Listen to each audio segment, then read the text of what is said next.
Hello, welcome to Drugs Unwrapped with me, Rob. Today I'm joined by Lou, who is a trainer within the Gwent Engage Young Persons Service. Lou, how are we today? You okay? I'm good, thank you. How are you? I am good, thank you. No one ever asked me that. Ah, Thank you. it's okay. There we go. Lou, so obviously you work for the Young Persons Service in Gwent and deliver training on a variety of different things. What's the weirdest experience you've had when delivering training? Oh, where do I start? Because we do a lot of online and face-to-face training. So we've had people dropping beans down themselves while they're eating their breakfast.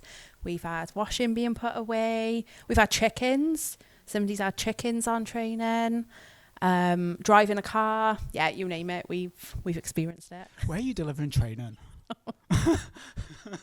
All over. But like yeah. Someone driving a car? Yeah. Yeah, we've had a couple of times that they've been driving a car. Yeah. Wow. We've obviously had to say, like, can you pull over and be safe? But yeah. That's absolutely Nothing mad. phases us anymore. Oh, I bet. So Lou, I'm quite excited actually by this episode. It's something I wanted to chat about for some time. So obviously you want to talk about drugs and social media. Obviously it's a thing that has come to light, I guess, probably nearly a decade or so, is it? In terms of just the whole phenomena around drugs being available on social media. Yeah, I think it's something that has always been there since we've had kinds of social media. But as social media has adapted, so has drugs on social media. And we're just continually chasing our tail and trying to see what the latest app is, where they're getting it from. But it's just always evolving really quickly. You deliver training on it, yeah? Yeah. So I guess in terms of with that particular course that you deliver, you're constantly updating it. Always. There's always a new app that young people will tell us about. Because as a trainer, I still like to keep my, foot in the door. So we do have a youth ambassador. So I'm always kind of talking to young people because ultimately they're the ones that can give us that information. But yeah, there's always a new app that they'll kind of drop in. So I'm always researching that. Or we also have learners, because a lot of learners have children. They work with young people, so they'll tell us about apps. So then I'm on those apps. So yeah, it's quite interesting. So if I wanted to buy drugs today, and I've never actually searched to buy drugs, right? Let's put that disclaimer out there, okay? In kind of a general scenario, how quick do you think it would be for someone like me to actually start that process of searching for buying drugs online to actually putting in an order? How quick could that process be? If you've got the right app, 30 seconds. I could tell you right now how close the local dealer is. 30 seconds? Yeah. And that could be anything? Anything. Crack? Anything. Rohypnol? Anything. I'm just going to keep listing Anything. drugs. Yeah. Wow. Yeah. That's quite insane. Yeah. So what apps are we talking about? So not to obviously promote it, but obviously, it's for people to just be aware. I think with all apps, I think if you go looking for the substance, you're going to find it on no matter what social media app you're using. And these apps that is not what they're there for, but where there's a will, there's a way. So I would say the two most popular ones, especially with young people, are going to be Snapchat and Telegram. They're used in very, very different ways. And I'd say Telegram is used with adults as well, probably. But that is the app that is probably the most popular at the minute with young people. What's Telegram? So Telegram it's been an up and coming app. It's been really popular lately with things like the Ukraine war. Because what Telegram claim is that their encryption is so secure that they will personally give somebody a reward if they crack their encryption. That's how kind of confident they are in it. What's the reward? I think it's quite a lot of money. Ooh. Yeah. But nobody's cracked it yet, so okay. And people will be trying. But yeah, you can kind of send messages to each other. You can send MP4, MP3, like massive files.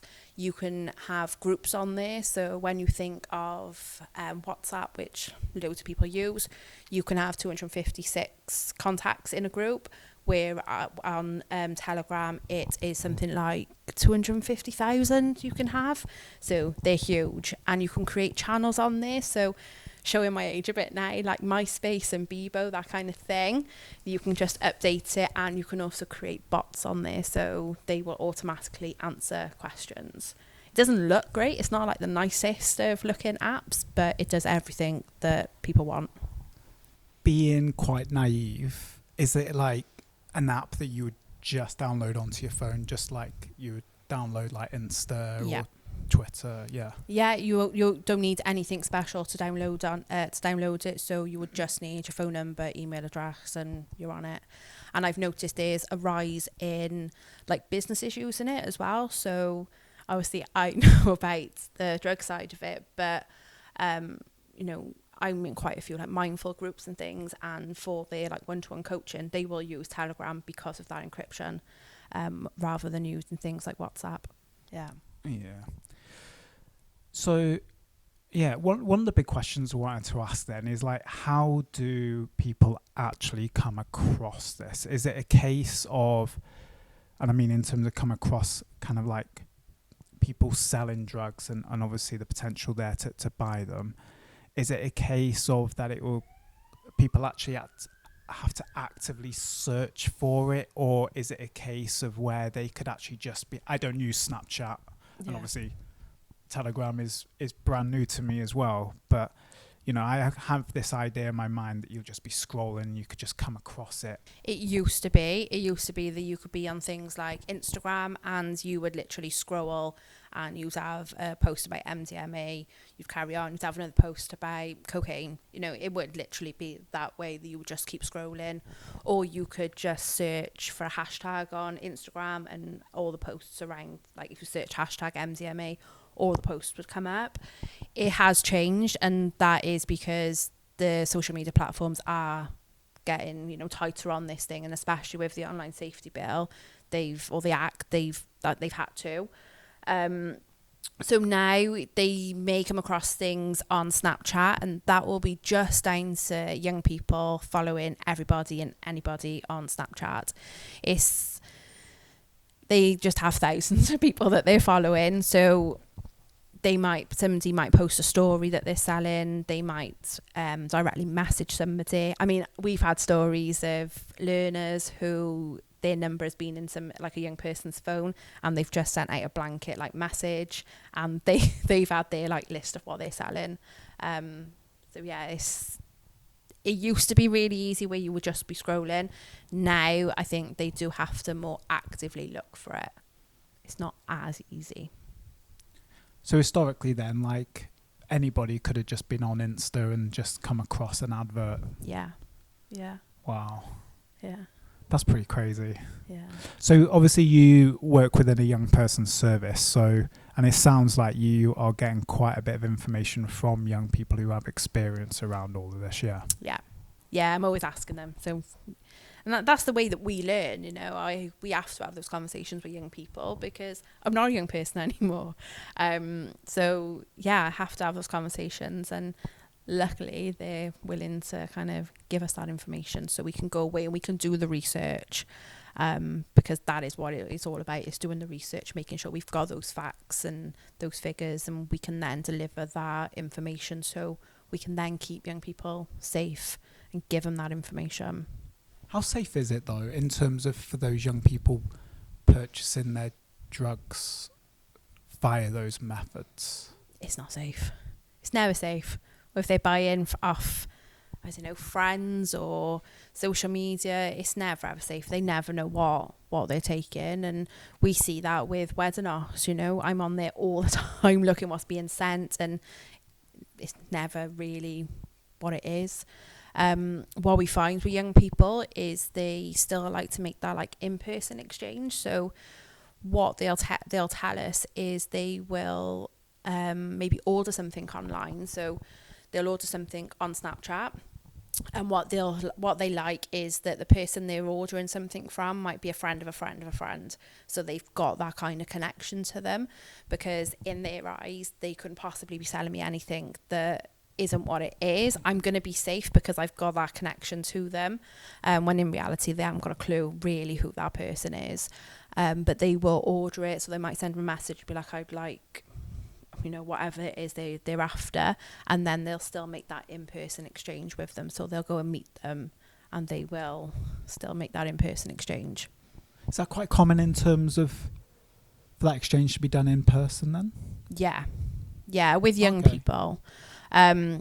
And I think, you know, you can, especially with things like Telegram, you can have it posted and delivered to your door. Yeah. But I think young people prefer not to, because they might have parents and carers and things at home. So they will just still go make that in-person exchange. So when people do purchase their drugs via Telegram, via Snapchat, is it Snap?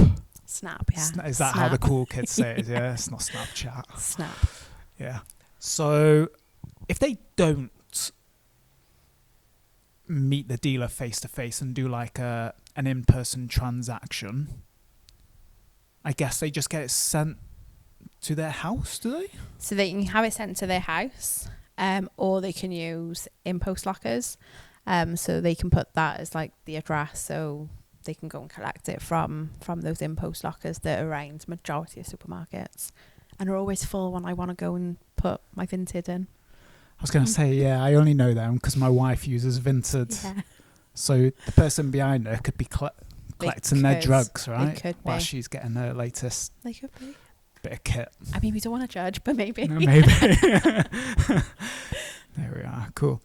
So from a young person's perspective then, is the game changing in terms of, are you noticing more and more kind of young people buying their drugs via like these apps, like online, compared to like traditional dealers, so to speak, or would you say the majority is still getting it from like the traditional sources, whether it's dealers or, you like you said, like mates of mates and stuff like that, obviously are probably the most common one, really, isn't it? Yeah. Do you still see those traditional ways kind of being the majority? Yeah. I think it's more that they're using the social media platforms to contact dealers and then making that in-person exchange. But they have got the option to use apps like Telegram, that it can be just sent to their door, or they can make contact with the dealer via Telegram as well.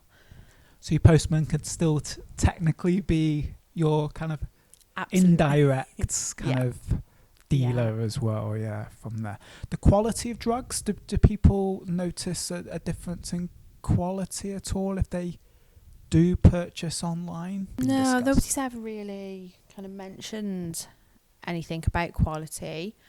No, I suppose the only thing we really see is there's been the rise in the synthetic equivalents. But I guess when they're kind of searching for things online, it opens it up that, you know, with drug services, we often see those kind of waves of use. You know, if a local dealer can get hold of ketamine, for example, we'll see a rise in that. If they can't, we'll see a dip, and then we might see a rise in something like MDMA, because it'll go with what the street dealers can get hold of. But because they've got social media, it's got access to everybody, no matter where they are in the world. If ketamine was their drug of choice, they're able to get that on social media. We still see those waves, but it's not, they don't have to use what a street dealer's got. If they've set on something, they could get hold of it. Remember when I looked on like the Silk Road, it was a little bit like Amazon. Yeah. In that, you know, you could rate your dealer, you know, give them like 4 out of 5, like, you know, and some of the comments, you know, were some of them saying, you know, this was absolutely banging stuff, you know, and like the communication between, you know, themselves and the dealer was top notch, you know, and all that kind of stuff. Is that kind of process still part and parcel of what is available via the apps and stuff? Can young people even though they're potentially making those kind of transactions face to face, can they still on the app give their dealer like a review? Not on things like Snapchat. That's where they'll tend to kind of find them and make that in person. With Telegram, you're very rarely going to speak to the dealer directly because they've got bots on there. Oh, okay. So you can literally like click. So if you knew you had a dealer, this is when they're like getting it from the bots. You can obviously contact dealers directly through the app, but if they came across an account that was a bot, they would literally like click, what have you got available? It'll give you the category. So it might have things like you've got your dissociatives, you've got your cannabinoids. You click whatever you kind of want and it'll give you a list then of exactly what they've got available. You click what you want, then you go on to like postage and so forth and get it delivered. Is it cheaper, would you say? They'll do kind of deals and stuff online. Their pricing is competitive actually compared to your street dealer. Yeah. I guess you got to be in it. It's a business at the end of the day, really, with that. And then, so I guess from an anonymous point of view, that's how like the dealers keep themselves anonymous in terms of like the use of the bots and stuff like that. So you wouldn't, obviously, unless you do meet them face to face, you wouldn't kind of have a clue really who they were. Not with the bots, no. If you were kind of just on Snapchat and things and you were contacting a dealer like directly on, say, Telegram, you probably know who they were. They're quite brazen about it. Yeah. And I guess because I always remember as well, like going back to like the dark web and stuff, you know, you could literally be in Newport, but you buy from someone in South Africa. Yeah. You know, that is obviously a possibility. Obviously it's a lot more risk in it, you know, in terms of that whole kind of process of the drugs going from the dealer to the consumer. Yeah. Obviously kind of being caught through customs and stuff like that. So, you know, potentially more safer in terms of buying a lot closer to home. But I always remember it was quite, there was a lot of encryption that ultimately protected both sides, that you wouldn't know who was either as well. Is that something similar in terms of, especially from the person buying, if they are getting the drugs posted, are their details in a way encrypted so they're not kind of available to the person that's actually selling the drugs to them? Yeah, they'll ask for them to use like cryptocurrency to purchase, and that's how they'll kind of get their address. It'll be all encrypted. Bitcoin? Yep. Is that still the big one? What I've seen on it, they'll use Bitcoin. There are others. Monero is one of them. Monero. Yeah.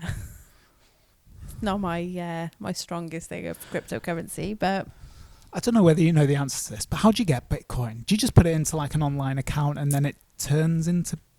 So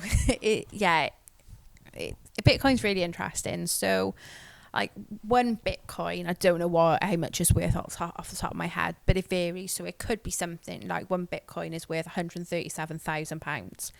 Obviously, lots of people haven't got that sort of money, so you buy a percentage of a Bitcoin. So if I wanted to put, say, £20 into Bitcoin, I could buy a percentage of a Bitcoin. And you can do that through just kind of websites online. There are places as well that, like your cash generators. Yeah. They might have a machine at the back where you can put money in, and then that will kind of turn it into a Bitcoin. So you'll have like, I guess it's like a receipt that says you have this much of a Bitcoin to use in cryptocurrency. It's I'm just confused by what that's crazy. Yeah. Wow. Yeah, there's some countries as well that use cryptocurrency. Is it El Salvador? They'll use cryptocurrency. El Salvador. Yeah. What, it's like legal tender? Yeah. You can go and buy coffee? Yeah, with Bitcoin. Kinda. Oh my days. I've never been there, so I don't actually know. Maybe a nice little trip just for your... I mean, we can put it in. We can request. Yeah. Absolutely. You need to know. You need to be up to date on this information. Exactly. Without a doubt. Yeah. So what's being done then? Like, I know obviously, like you mentioned, social media has changed, Yeah. You were talking about earlier in terms of, you could just scroll and you could just see kind of potential drugs to buy, and obviously that's changed now. What's being done by, I guess, the social media giants, is anything being done by people at Snapchat or at Telegram? And also, I guess, from a government perspective, are they trying to cut down on this? So there's been a lot of talk about the online safety bill, which is now an act.